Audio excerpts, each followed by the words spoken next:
여러분 안녕하십니까? 박상규입니다. 이 방송은 유튜브 KTV 뉴스에서도 실시간으로 보실 수 있습니다. 인도의 민관 합동 관계자들이 우리나라의 3대 조선소를 직접 방문해서 선박 수주와 협력 가능성을 타진했습니다. 한화그룹은 국내 최초로 미국 조선소를 인수해서 본격적인 미국 진출에 나섰습니다. 트럼프 2기 행정부의 출범이 20여일 앞으로 다가온 가운데 취임식 기부금이 2천억 원을 훌쩍 넘는 역대 최고액을 기록했습니다. 트럼프 당선인은 덴마크로부터 그린란드를 사고 싶다고 했고 파나마 운하의 반환도 요구했습니다. 북한의 송년회 문화를 집중 분석해드리겠습니다. 술은 주로 공복에 마시고 연말 지출은 밥보다는 술에 집중돼 있다고 하는데요. 스킨십이 자연스러워졌다는 북한 젊은이들의 인기 데이트 장소도 공개해드리겠습니다. 먼저 이진곤 전 국민일보 주필, 박성원 서울신문 논설위원과 함께하겠습니다. 안녕하십니까? 네. 안녕하십니까? 세계에서 가장 인구가 많은 나라, 작년부터요 중국이 아니고 인도가 됐죠. 인도는 경제적으로도 매우 빠르게 부상하고 있는 신흥 경제 강국이 됐습니다. 그 인도의 항만부 차관이 이끄는 방문단이 우리나라의 3대 조선소, 빅3 조선소를 전부 돌아봤다죠? 예, 인도는 대외 무역 이제 주로 거의 전부 이제 해운을 하거든. 예. 그런데 인도에 배가 많이 부족하답니다. 부족한데다가 조선 능력도 아주 부족하고 이렇게 되니까 이 쉬리 TK 라마찬드란 인도 항만 해운 수로부 이 차관을 이제 중심으로 해서 민관 방문단이 지금 말씀하신 대로 현대중공업, HD 현대중공업하고 한화오션하고 그다음에 삼성중공업 우리나라 3대 빅 조선소 아닙니까? 거기를 찾았는데 지금 현재 인도는 가스 운반선하고 유조선 등 약 1,500척 정도를 갖고 있는데 앞으로 민간 상선을 1,500척을 더 늘리겠답니다. 더 만든다는 거죠? 신규 1,000척을 더 늘리는데 그래서 이제 해양 경쟁력을 높이기 위해서 자기들이 그 조선 클러스터, 해양 클러스터 이것도 이제 조성할 작정인데 그렇게 되면 어디 가서 배워야 될 것인가? 그럼 조선에서 최선진국이 한국 아닙니까? 네. 그러니까 한국에 가서 배우는데 현재 조선소가 한 30곳쯤 있는데 그게 중소형, 작은 것들. 예, 그러니까 우리 같이 뭐 LNG 운반선의 그 대형 컨테이너선이라든지 이런 걸 만들 기술도 능력도 없죠. 그래서 우리나라에 와서 이제 배워가지고 하니까 한국의 기술이 필요하고 또 한국과 투자 협력이 필요하고 이렇게 되니까 이제 여기에 와서 각 조선소에 다니면서 협력 가능성 또 그 기술력 이런 것을 직접 보고 점검했는데요. 앞으로 아마 인도의 그 의욕적인 해운력 강화 여기에 우리 한국이 크게 기여할 수 있을 것으로 전망이 됩니다. 네. 자, 인도는 우리나라처럼 삼면이 바다로 둘러싸인 그런 큰 나라입니다. 그래서 전체 무역 물량의 95%를 이 해운에 의존하고 있습니다. 그런데 세계 조선 시장 점유율 1%에 머물고 있다죠? 예, 그렇습니다. 95%의 무역을 해운에 의존하고 있으면서도 정작 조선에서의 자국 시장 점유율은 1%밖에 안 되는데 자국 조선사가 28곳이 있긴 있습니다. 근데 이게 대개 연안을 운행하는 주로 이제 연안 여객선 뭐 이런 중소형 선박 위주의 어떤 건조 기술밖에 없기 때문에 이런 무역에 필요한 이런 물동량은 전부 다 외국 배에 의존하고 있거든요. 네. 그러다 보니까 이 외국 배를 빌려서 물건을 실어 나르는데 들어가는 대여료가 한 해에 연간 110조 원이나 됩니다. 110조 원입니다. 조 원입니다. 네. 그러다 보니까 더구나 이제 지금 막 무역을 급증하고 있는 어떤 성장하고 있는 인도이기 때문에 2047년에 가면 이 액수만도 500조 원의 연간. 그러니까 배 빌리는데 500조 원 쓴다는 거예요. 그렇게 될 전망이거든요. 그러다 보니까 이제 이 나렌드라 모디 총리가 이래서는 안 되겠다. 그래서 2030년까지 인도의 조선업 역량을 세계 10대 조선업 국가로 만들겠다. 네. 그리고 2047년에는 세계 5위의 조선업 강국으로 만들겠다는 목표를 세우고 이번에 이제 세계 최고의 조선 기술과 인프라를 보유하고 있는 바로 한국에 이러한 순방단을 정부 순방단을 보내서 SOS 투자와 협력, 기술 협력을 요청하게 된 겁니다. 자, 인도가 이렇게 잔뜩 눈독을 들이고 있는 우리나라의 조선업은 20년간은 세계 1위였어요. 그런데 물량 공세를 앞세운 중국에 1위 자리를 내준 뒤에 지금은 점유율 격차가 꽤 벌어져 있습니다. 하지만 기술력, 경쟁력은 아직도 세계 최고 수준이죠. 그렇죠. 중국이 뭐 물량으로는 69%인가 그 정도를 차지하는데 그러나 기술이라든지 뭐 말하자면 고급 선박은 우리가 만드는 거고 중국에서 만드는 건 중저가 선박을 만드니까 이렇게 돼가지고 아마 이제 이 고급 선박, 대형 선박, 대형 고급 선박을 만드는 그런 배는 한국이 이제 유치하게 되죠. 그래서 한국의 지금 3대 조선소가 올해는 엄청난 흑자를 기록한답니다. 13년 만에 다 공발 흑자예요. 예, 네. 흑자인데 작년 같은 경우에는 이제 하나오션 같은 경우에는 상당히 적자였거든요. 그다음 나머지 두 개도 흑자였지만 그 폭이 아주 작았어요. 근데 올해는 아마 대폭적인 그런 흑자를 낼 것이다. 그렇게 되면 R&D 투자도 이제 활성화되고 이렇게 되면 뭐냐면 그 투자도 높아지면 조선업 우리가 더 발전할 수 있겠는데 한국의 조선업은 이게 사실 기적이에요. 네. 그 기적을 계속 이루어왔는데 그 전까지는 일본 아니었습니까? 물론 그 이전엔 유럽이었겠지만 그러나 이제는 중국이 물량 공세 때문에 밀렸지만 그러나 여전히 기술면 이런 데서는 우리가 앞서고 있다. 이런 이야기입니다. 예.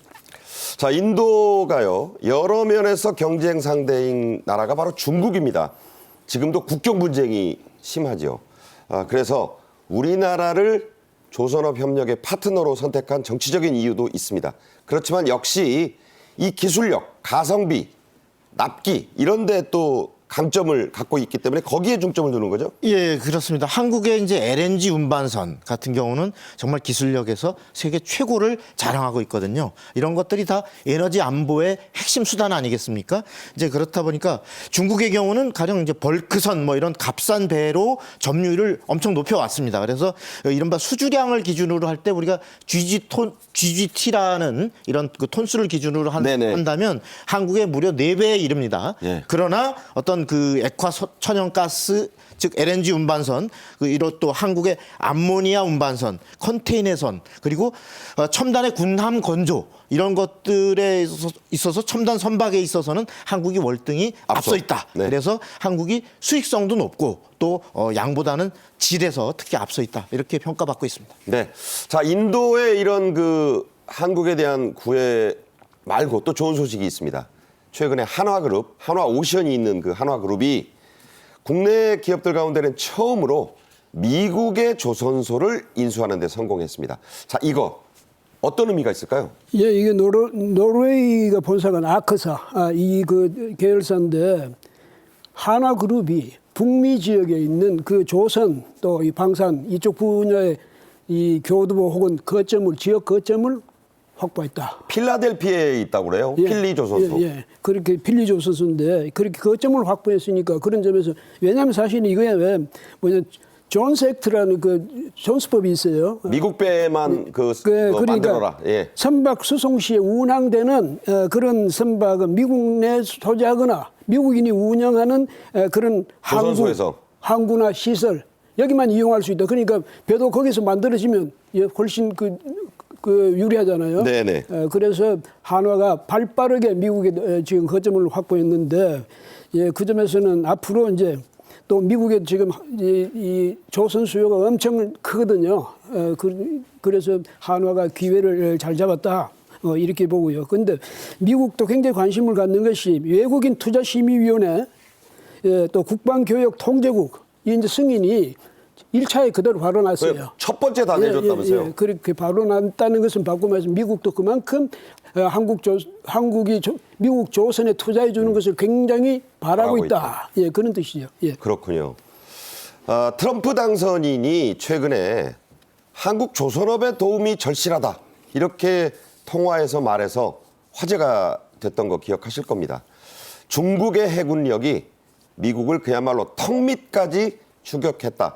이런 전략 보고서도 나왔죠. 예, 그렇습니다. 미국의 그 전략국제문제연구소 CSIS라고 있는데 여기서 최근에 나온 보고서에 보면 반세기 만에 미국이 해상에서 바다에서 패배할 가능성이 커졌다. 디피트 오브 씨 그렇게 그렇습니다. 표현했거든요. 예. 이 말은 뭐냐면 중국의 해군력이 미국을 턱 밑까지 추격했다 이런 소리거든요. 그래서 같은 맥락에서 미 국방부가 지난 18일 날 공개한 중국 군사력 평가 보고서도 마찬가지로 중국의 해군이 현재 함정수에서 세계 최대 규모의 함정수를 보유하고 있고 그리고 2030년에 가면 이 보유량이 미국과의 격차를 더욱더 벌릴 것이다 이렇게 평가를 했거든요. 그래서 이제 중국이 이렇게 함정수에서 미국을 앞선 것이 불과 2020년밖에 안 되거든요. 네네. 2020년에서 벌써 이제 양에서 추격하고 더욱이 지금 항공모함, 그다음에 핵추진 잠수함 이러한 첨단 군함까지도 적극적으로 지금 개발에 나서고 있기 때문에 질적인 면에서도 바짝 미국을 추격해 왔다 이렇게 볼 수 있겠습니다. 네. 세계 바다를 2차 대전 이후에 호령했던 미국, 지금은 중국의 이 군함 건조 능력에 바짝 쫓기고 있어요. 특히 최근 코로나19 사태 이후에 이 명함이 엇갈리면서 그 격차는 더 줄었습니다. 그래서 트럼프 2기 행정부가 우리나라와 일본에 지금 손을 내밀었죠? 예, 그 코로나19 그 기간 중에 미국의 조선 그 생태계가 완전히 붕괴될 정도로 그렇게 됐으니까. 근데 이 이제 그 공급망 차원에서 그게 완전히 그 체계가 붕괴되면 아무리 미국이지만 그걸 다시 세운다는 것은 정말 어려운 일이거든요. 어려운 일이고 사실은 그건 뭐 사람이 있어야 되는 거고 사람이 참여해야 되는 거니까 미국이 트럼프가 아무리 명령한다고 되는 건 아니잖아요. 그런데 그게 이제 기술자들도 대거 이직해버리고 그 조선소들 망해버리고 이렇게 된 그런 상황 속에서 중국이. 또 중국이 엄청 이제 빠르게 되는데 어느 정도냐면 중국 해군의 주요 군함이 말이죠. 2010년 이후에 건조된 최신형입니다. 미국은 사실 낡은 것도 많죠. 낡은 것도 많죠. 그다음에 어느 정도로 중국이 거기다가 심의를 쏟냐면 중국 국영의 조선소들이 단 8년 만에 80척을 군함을 건조할 정도로 그러니까 한 해에 한 10척씩 군함을 만든 거예요. 그럴 정도로 중국이 그러니까 해양 대국 미국을 앞지르기 위해서 이렇게 이제 길을 쓰고 있는 거죠. 그다음에 2021년 3월 기준으로 중국 해군의 각종 전투함이 360척인데 미국 해군은 297척. 추월됐습니다. 이미 추월됐죠. 이미 추월됐는데 그러니까 이제 미국으로서는 국내 조선소에 이제 더 이상 기대할 수 없지 않습니까? 이 많은 물량의 부족분을 어떻게 하겠습니까? 기대할 수 있는 것은 한국하고 일본밖에 없죠. 중국에 기대할 수는 없잖아요. 네. 그렇게 되니까 이제 한국과 일본 앞으로 이 조선 면에서 특히 이제 군함 같은 면에서는 미국과 적극적인 그런 협력 관계를 형성하게 될 것이다. 우리한테는 아주 좋은 그런 소식이죠. 예. 그렇군요. 예. 실제로 우리나라의 군함 건조력 미국보다 월등하죠? 예, 그렇습니다. HD 현대중공업, 한화오션 이런 데서의 그 이지스 구축함 건조 능력은 가히 미국보다 월등한 것으로 평가되고 있는데요. 예를 들어서 이지스 구축함 한 척을 건조하는데 미국의 경우는 28개월 걸립니다. 2년이 넘네요. 예, 한국은 18개월이면 가능합니다. 돈도 16억 불이나 예, 드는데 돈도 미국은 16억 달러가 드는데 한국은 절반 8억 달러면 이지스 구축함을 만들 수 있습니다. 그러니까 10달 앞당기고 돈도 절반이다. 네. 자, 그렇게 한국이 짧은 조선업의 역사에도 불구하고 단기간에 정말 괄목할 고속 성장을 해서 전 세계 최고의 건조 능력을 평가받고 있는 거죠. 여러분이 만약에 군함을 발주한다면 어디에 하겠습니까? 당연히 대한민국이겠죠. 미국이 저 정도로 지금 군함 건조력이 떨어져 있습니다. 이런 가운데 미국 의회도 조선업 강화 법안을 발의했는데요. 동맹국, 특히 우리나라와의 협력 내용도 들어있죠? 예, 그렇죠. 왜냐하면 한 예로 조선 그 한화오션이 지금 가 있습니다만 조선 투자 25% 투자세액을 공제해 준다든지 이런 것도 우리한테 앞으로 진출하는데 상당히 이제 기여를 할 수 있는데 더더욱 중요한 것은 우리가 지금 기대할 수 있는 게 하나가 또 선박 수리업이에요. 네. 예, 선박 수리 방향에서 보면 무역에 사용된 그런 미국 선박을 외국에서 수리할 경우에는 관세가 50%입니다. 그다음에 이것을 이제 이번에 이 세율을 70%로 올리되 중국 같은 우려 국가에 대해서는 거기서 만약 수리했다, 중국에서 수리했다 이러면 200% 관세를 세금을 물리는데 200% 때린대요. 근데 이 산주 측이 정말 찾다 못해서 그렇게 하는 데 대해서는 외국에서 하더라도 관세를 면제해 준다. 그러니까 우리나라에서 만약 하면 그러니까 면제해 줄 수 있다는 거예요. 그러니까 그렇게 하니까 우리나라는 이 선박 수리 기술도 세계적이에요. 그래서 그런 점에서 이제 유리하고 또 사실 미국에는 지금 말이죠. 이 종합적인 국가 해양 전략의 밑그림을 그리는 것으로서 뭐가 있냐면 해양 안보 보좌관직을 신설해가지고 여기서 해양안보위원회를 이끌도록 했습니다. 그러면 이제 해양 전략의 밑그림을 그리게 되는데 이런 것도 미국 해군력 강화, 해양 또 그 수송력 강화 이거는 바로 우리하고 이익과 직결되는 것이니까 우리한테는 굉장히 바람직한 변화다 이렇게 볼 수 있겠습니다. 그렇군요. 자, 미국 얘기를 좀 더 하겠습니다. 트럼프 당선인의 취임식 이제 20여일 앞으로 다가와 있습니다. 취임식 기부금을 미국에서는 공식적으로 받습니다. 약정을 하거든요. 얼마 내겠다. 그래서 이제 적어냅니다. 100만 달러씩 내는 그런 기업가들이 많습니다. 이번에 그 트럼프 2기 취임식 기부금 역대 최고액이라죠? 예, 이제 미국은 우리와 달리 그 대통령 취임식에 들어가는 비용을 기부금을 받을 수 있습니다. 네. 예, 그런데 그 트럼프 2기 대통령 취임식을 앞두고 지금 기부금 규모가 바이든 때의 경우는 얼마였냐면 6,200만 달러. 그러니까 우리 돈으로 한 899억 됐었는데 그것도 엄청나잖아요. 예, 이번에 트럼프의 경우는 무려 그 3배에 이르는 기부금이 모여서 일종의 돈잔치가 되고 있다. 이런 얘기인데요. 이제 그 약정 기부금액을 지금 위원회에 들어온 취임위원회에 들어온 약정 기부금액을 보면 1억 5천만 달러. 그러니까 우리 돈으로 한 2,200억 원 되겠네요. 가까이 되죠. 예, 이런 규모에 육박하고 있습니다. 네. 자, 역시 권력이 무섭긴 무서운가 봐요. 트럼프와 아주 불편한 관계였던 메타의 저커버그 또 아마존의 제프 베이조스가 100만 달러씩 냈어요.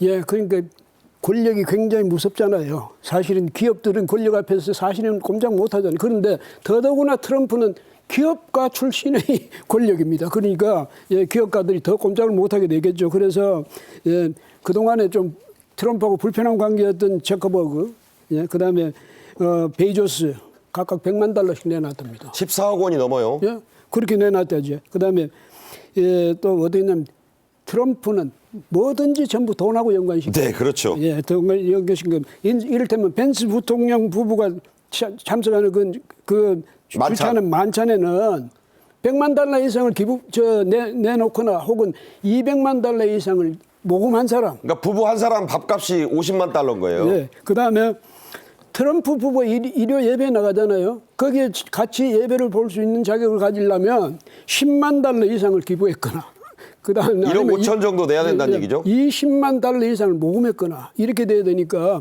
아니 교회 예배 보러 가는데도 트럼프 부부가 예배 보는 그 교회에서 같이 예배를 볼 비용이 이렇게 드는 그러니까 인사도 아니고 트럼프 앞줄에 있으면 나 뒷줄에 앉아서 보는 비용이에요, 저게. 예, 그렇죠. 그렇게 되니까 이제 물론 이제 트럼프가 그만큼 강력한 그 이미지도 갖고 있지만은요.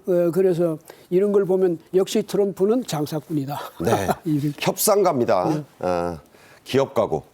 세계적인 빅테크 기업 회장들 줄줄이 마라라고 리조트를 찾고 있다고요? 예, 우리가 과거 그 민주당을 지지했던 그 제프 베이조스, 이 아마존 CEO 최고 경영자의 경우는 이번 대선부터는 일단 중립을 지켰거든요. 네. 그 다음에 이번에 트럼프가 직접 이제 당선이 되니까 그러니까 워싱턴 포스트 사주인데 중립이라고 그랬죠. 중립을 선언했어요. 이번에 이제 실제로 당선이 되니까 이제 아까 취임식에 100만 달러를 낸 것도 모자라서 직접 그 마라라고 리조트의 사저를 방문을 했습니다. 그리고 구글의 순다르 피자이 CEO 그리고 세르게이 브린 창업자 이 두 사람은 함께 12일 날 역시 또 이 사저를 방문했고 알현 방문이라고 하더군요. 예, 언론이. 그렇습니다. 알현했죠. 예. 그리고 애플의 팀 쿡 CEO는 13일 날 당선인과 만찬을 역시 이 자택에서 했습니다. 이렇게 줄줄이 그 과거 이 빅테크의 회장들이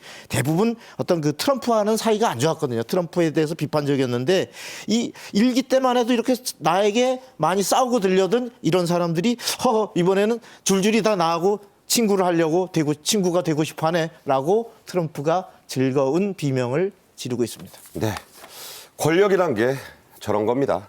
자, 이런 가운데 트럼프 당선인이 덴마크 자치령인 그린란드, 북극 옆에 있는 큰 섬이 있잖아요. 이걸 사고 싶다고 밝혔습니다.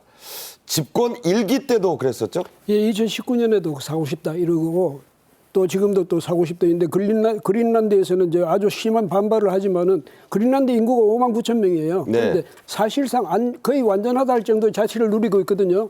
그런데 이 트럼프는 사실 아까 말씀하셨지만 협상가 아닙니까? 거래의 천재죠. 그 뭐냐면 이렇게 압박을 하면서 그린란드를 꼭 사고 싶지요. 사고 싶은데 꼭 살 수 없더라도 자기가 그렇게 말을 하면서 그 효과는 이제 나오는 거예요. 뭐. 그린란드가 한 1조 7천억 달러 주면 판다 그랬대요. 예, 그러니까 거기 또 그 섬이 뭐냐면 엄청 크거든. 세계 지구상에서 최대의 섬 아닙니까? 80%가 얼음이죠, 근데. 예, 어림인데 그 다음에 또 중요한 것은 뭐냐면 만약 그 나라가 독립국가가 된다면 세계 12번째 국가 대국이 된다는 그렇죠. 영토로. 땅이 그렇죠. 예, 그런데 이 지역을 이제 덴마크가 이 무슨 소리냐 이래가지고 이제 국방비를 지금 2조로 뭐 늘렸다고 하는데 덴마크는 절대 팔 생각이 없지만 만에 하나 정말 그린란드 주민들이 우린 팔아먹겠다 이러면 덴마크가 막을 방법도 사실 없어요. 그렇죠. 자치령이니까. 예, 그러니까 트럼프는 그걸 적절히 이용하는 거죠. 이용해가지고 주민들을 부추기고 그 덴마크하고는 협상을 하고. 미국 시민 되고 싶으세요? 이런 거네요. 예. 네. 그래가지고 이제 사실 이 북극이 이제 기후 온난화 때문에 북극 항로가 이제 확대되면 그건 군사 전략적으로도 또 이 상업적으로도 굉장히 이제 거점으로서 유리하거든요. 그렇게 하는 거죠. 그래서 갑자기 그린란드 내놔 이러는 거예요 지금. 네, 그렇군요. 자, 트럼프가 이렇게 계속 탐내는 그린란드. 자, 어떤 경제적 가치가 있습니까? 이제 우선 면적이 보면 217만 킬로미터라는 그래서 제곱킬로미터.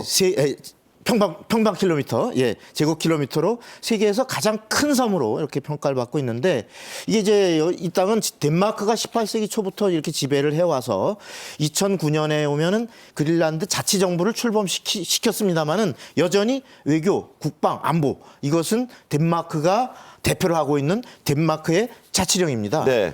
그런데 면적은 한반도의 한 10배가량 되지만 10배. 인구는 아까 주필님 말씀하신 것처럼 5만 6천 명. 한 5천에서 좀 늘었어요. 5만 9천 명 정도. 5만 9천 명에 불과하기 때문에 정말 그 인구 밀도는 정말 희박하죠. 그 눈이 녹은 주로 한 20%의 땅이 있는데 여기에 주로 이제 이 5만 6천 명이 거주를 하는데 네네. 이 빙하가 지금 지구 온난화 때문에 많이 녹다 보니까 어떤 그 많은 얼었던 땅이 이제 해운이 배가 지날 수 있는 북극권을 항해하는 주요한 루트가 되고 그래서 안보적, 상업적으로 전략적인 가치가 급증한 곳입니다. 그래서 그러다 보니까 아까 이제 트럼프도 눈독을 들이는 건데 이렇게 여기에 또 지하 자원이 원유, 네오디뮴, 디스프로듐 이건들이 다 히토류의 그 원료인데 이러한 매장량도 아주 풍부한 그런 자원의 보고입니다. 네, 일단 흔들어 보는 거예요. 트럼프가. 트럼프 당선인은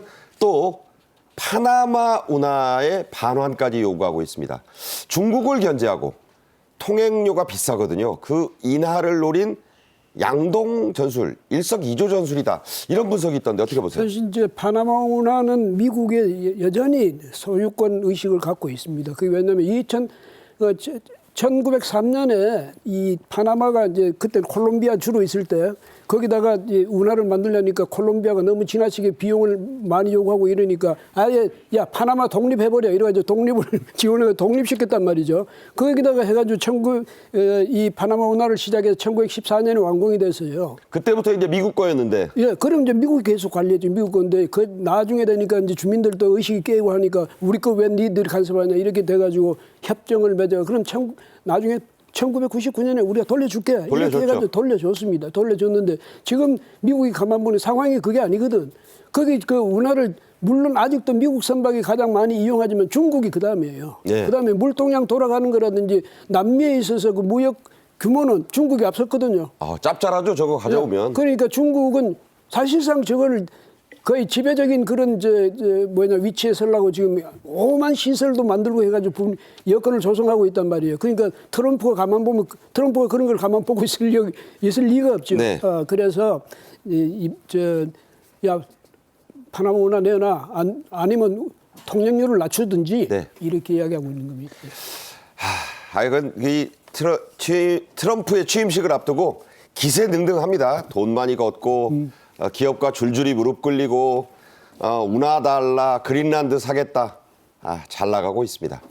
이진곤 전 주필림과는 여기서 인사드리겠습니다. 고맙습니다.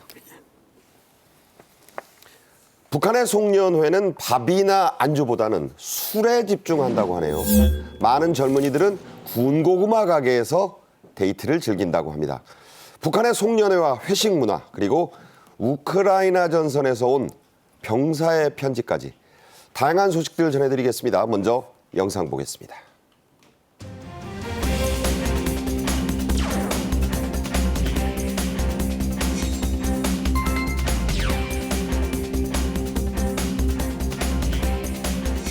몰래 한국에 금연기계를 갖다 놓고 이게 사용을 하는 데가 있다고 하더라고요. 그만큼 북한 주민들도 2030 세대들도 놀고 싶잖아요.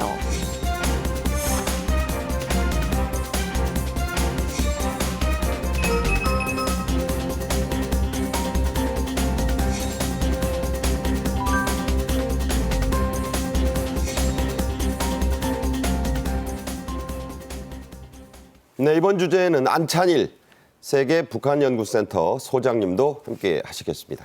안녕하세요. 안녕하십니까. 자, 북한 주민들 남북한이다 동이족 아니겠습니까? 음주 가무 좋아하죠. 연말에 특히 먹고 마시는 모임 우리처럼 많이 한다고요? 네, 많이 합니다. 왜냐하면 평소에 우리처럼 아무 때나 술을 먹을 수 없으니까 거기서 별렸다가 먹는데 그 별렸다가 먹는 게 연말에 먹는 게 제일 좋으니까 연말에 아주 술을 많이 마십니다. 네. 밥보다 술에 더 많이 하고 예산 1순위가 술값이다. 자, 이런 얘기는 또 어떻게 된 건가요? 네, 아무래도 술값이 북한은 비쌉니다. 우리는 술 브랜드도 많고 풍부하지만 북한은 술이라는 게 이게 그 곡주가 위주로 돼 있는데 비싸다 보니까 물론 장마당이 생기면서 이제 거기서 좀 개별적으로 만드는 브랜드도 있지만 그래도 평소에 술을 그렇게 넉넉히 먹을 수 없기 때문에 술값이 안주값보다 한 2, 3배는 비쌉니다. 안주보다 비싸군요. 네네, 그렇습니다. 맥주는 어떤가요?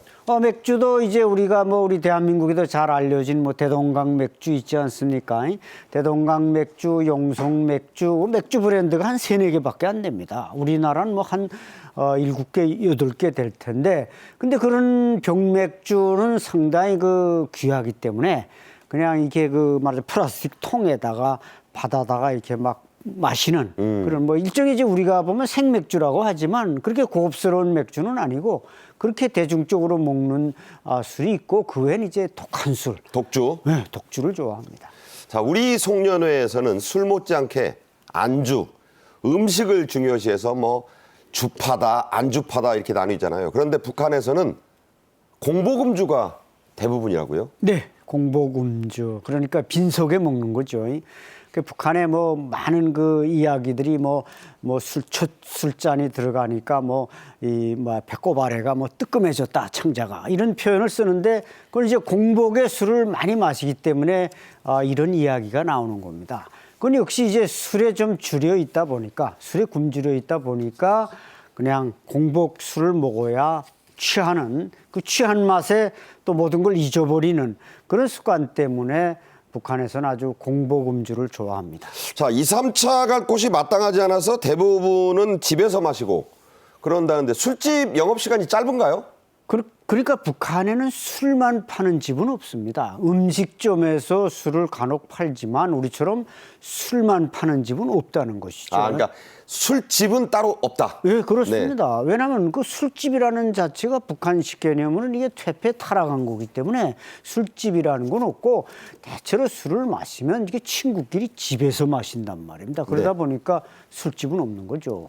자, 북한 사람들 건배할 때 구호, 건배사가 세계 어느 곳이나 있으니까 건배 대신에 좀 희한한 표현을 쓴다고요? 네, 좀 희한한 표현이 뭐냐면 이렇게 술을 따라가지고 근데 북한 사람들은 또 중국식을 닮아서 이게 주법이 좀 분명치가 않습니다. 그러나 이제 부딪힐 때 쭉 냅시다. 쭉 낸다. 무슨 말인가요? 쭉 건배하자. 건배하다. 술잔을 쭉 내자. 예, 아, 완샷. 우리 한 말- 번에 다 들이켜라. 예, 네. 완샷인데 쭉 냅시다. 찌읍시다는 무슨 말입니까? 찌읍시다는 이제 술잔을 쨍가당 쨍가당 찌다. 부딪히다. 부딪히다. 네, 그걸 찌읍시다. 이렇게 이제 표현을 하고, 그건 이제 사적인 자리에서 그렇게 하고, 또 공적인 자리에서 이게 건배를 할 때는 뭐 수령님의 만수무강을 축원합니다. 이렇게 하면 따라하고. 그거는 이게 찌읍시다, 쭉 냅시다 이런 표현은 사적으로 먹을 때고 그렇죠, 사적으로 좀 먹을 공적인 자리는 일단 수령님부터 찾아야 되나요? 네, 그렇습니다. 네, 예상대로군요.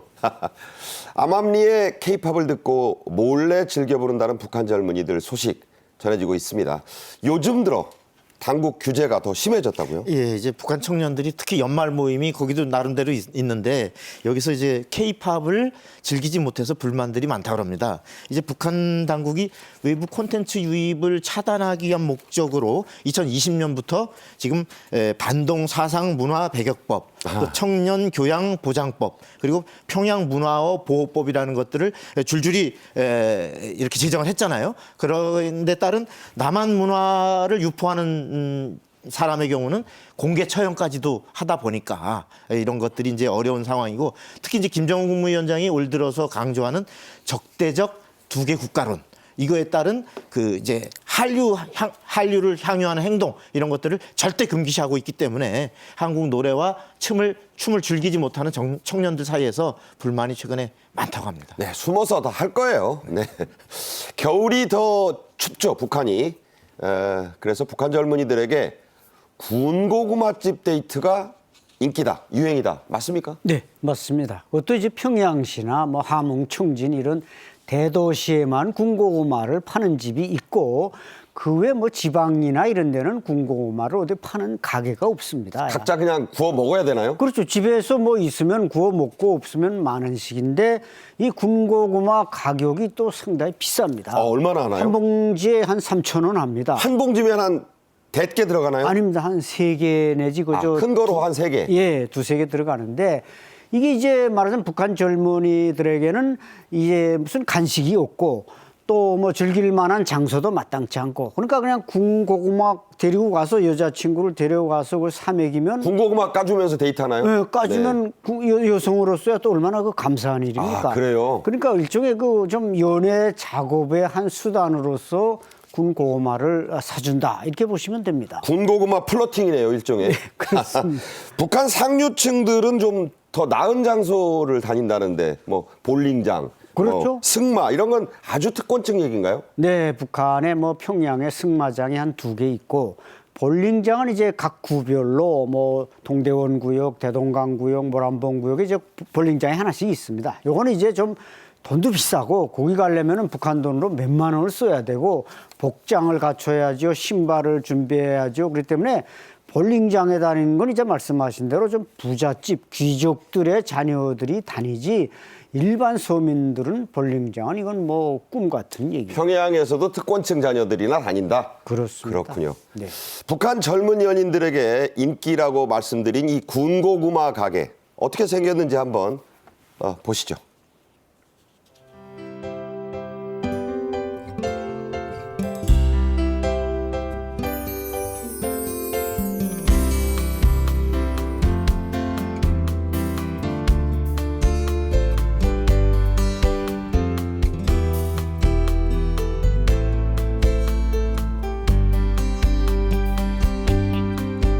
고구마를 먹는 모습이 이제는 수도의 고유한 겨울 풍경으로 되었습니다. 인민들이 참 좋아합니다. 북한 매체에 재미있는 보도가 나온 걸 봤습니다. 연인들이 갈 곳이 마땅치 않다 보니 전 여친, 전 남친을 이 군고구마 가게에서 제외하기도 한다고요? 예, 이제 이 데일리 NK라는 데서 보도한 그 평양 북한의 소식통을 인용해서 보도한 바에 따르면 군고구마 가게에서 이전에 헤어진 그 연인을 만나는 경우도 종종 발생하고 있다. 네가 여기 웬일이가 뭐 이런 거네요. 이제 그런 건 우리식 표현이지만 어쨌든 그래서 이걸 목격한 군고구마 장사에 따르면 요즘 애들은 헤어져도 어색한 걸 모르는 것 같다라는 이제 평을 했다는 건데, 그러니까 이렇게 우연하게 지나다가 그 한 청년이 그 고구마 가게에서 이 연인을 만났는데, 웬일이야? 아, 그래, 요새 어떻게 지내느냐? 그 다음에 뭐 지금 지내는 서로 안부도 묻고, 이렇게 아무렇지도 않게 얘기를 나누는 걸 보고 좀 이렇게 좀 놀랬다라는 이러한 코멘트를 이제 전하고 있는 건데요.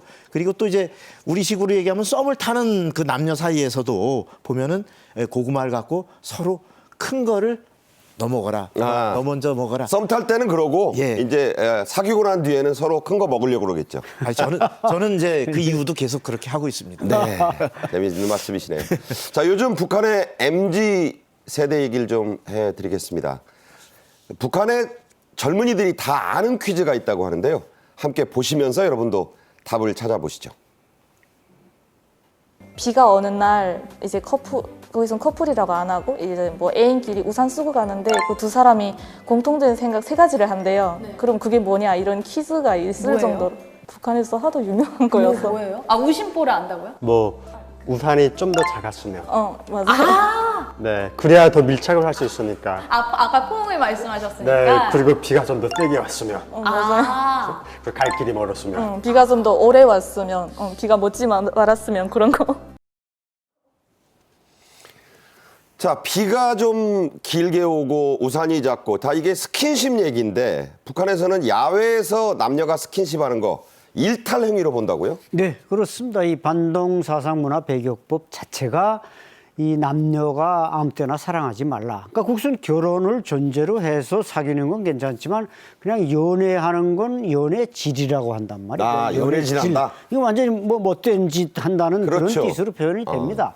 그러니까 아까 군고구마 얘기도 결국 군고구마로 처녀도 꼬실 수 있다는 얘기고, 이제 뭐 비가 좀 더 많이 왔으면 우산이 작았으면 이 모든 것들은 그만큼 북한의 청년들이 이 사랑에 갈증을 느끼고 있다. 이런 이제 표현으로서 생겨난 말들입니다. 네, 그리고 뭐 연상연하 커플, 여성이 나이가 많은 커플들이 좀 더 늘었다고요. 네, 그것은 이제 결혼을 안 하려고 그러니까 서로 안 하려다 보니까 결국 이 여성, 이 연상의 여인이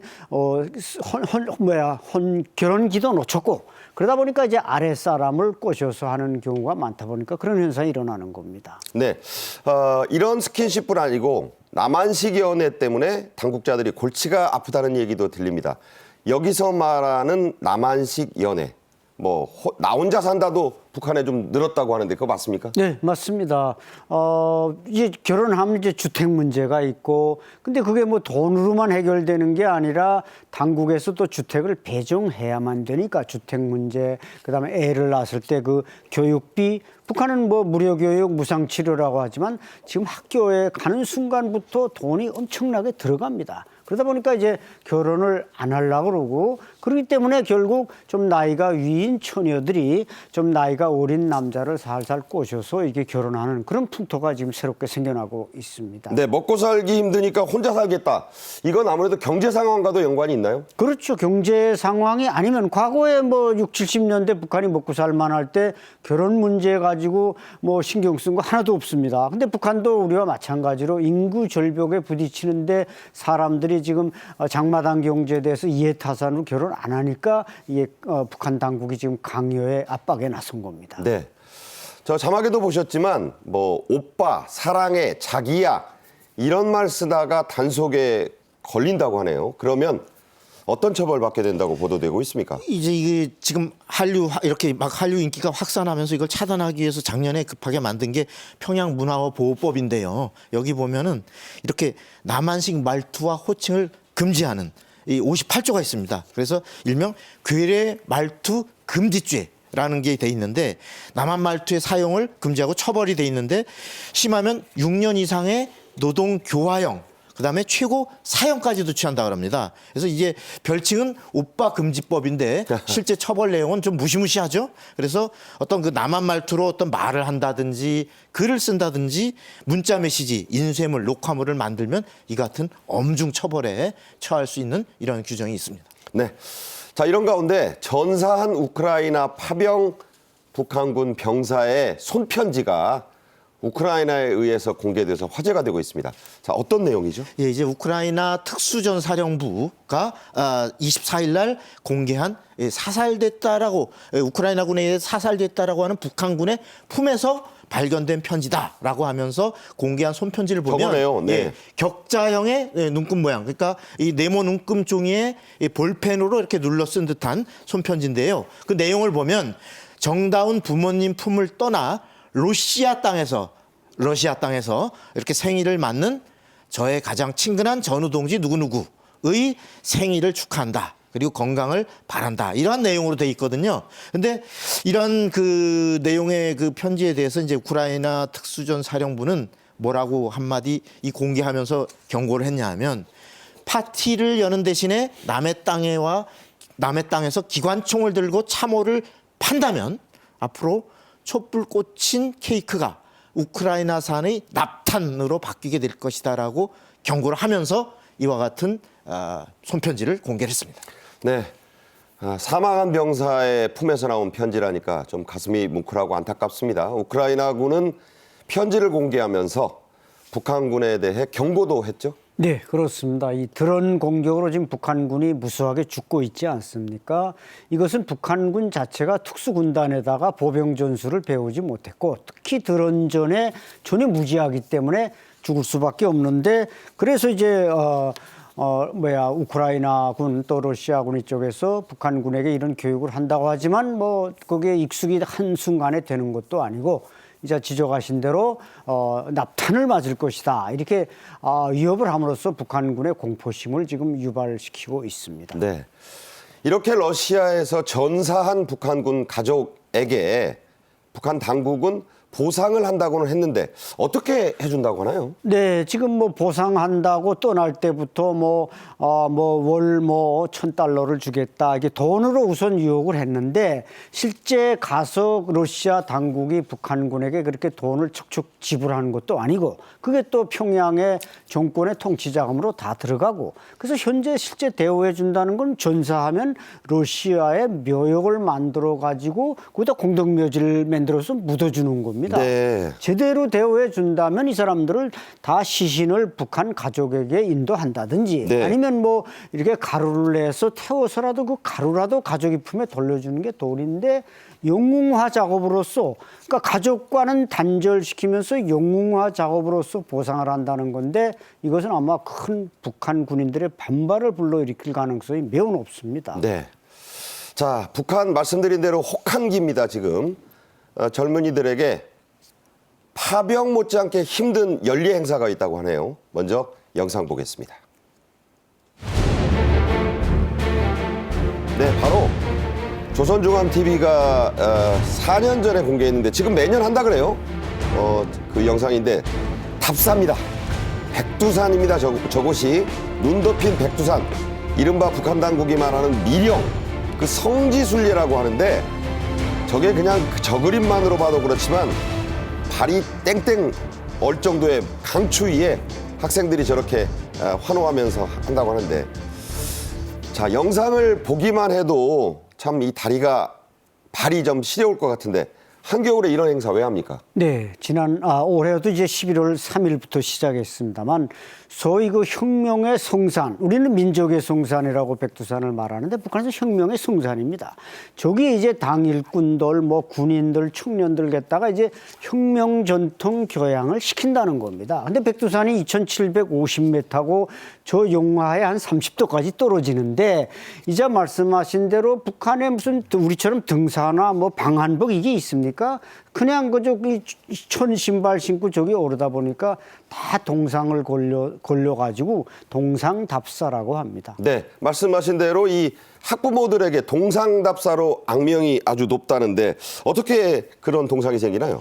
그러니까 그 장비 우리 같은 예를 들어서 신발, 옷 이런 데서 방수가 제대로 안 되지 않습니까? 그걸 이제 단체복을 말하자면 단체로 그런 옷을 젖은 것을 그것도 이렇게 입고 장시간 행군하다 보면 저도 어릴 때 기억이 있습니다만 젖은 거 신고 저렇게 한 시간만 있으면 동상 금방 걸리거든요. 그런데 저 장시간 저렇게 하면서 갈아 신지도 못하고 저러다 보니까 젊은이들이 아마 그 심한 동상에 많이 고통을 받고 있는 것 같습니다. 네, 백두산 담사는 단간부 대학생 청소년 등 모든 계층의 젊은이들이 다 한다고 하는 오죽하면 동상 답사라고 하겠습니까? 안찬일 소장, 박성원 위원과 말씀 나눴습니다. 고맙습니다.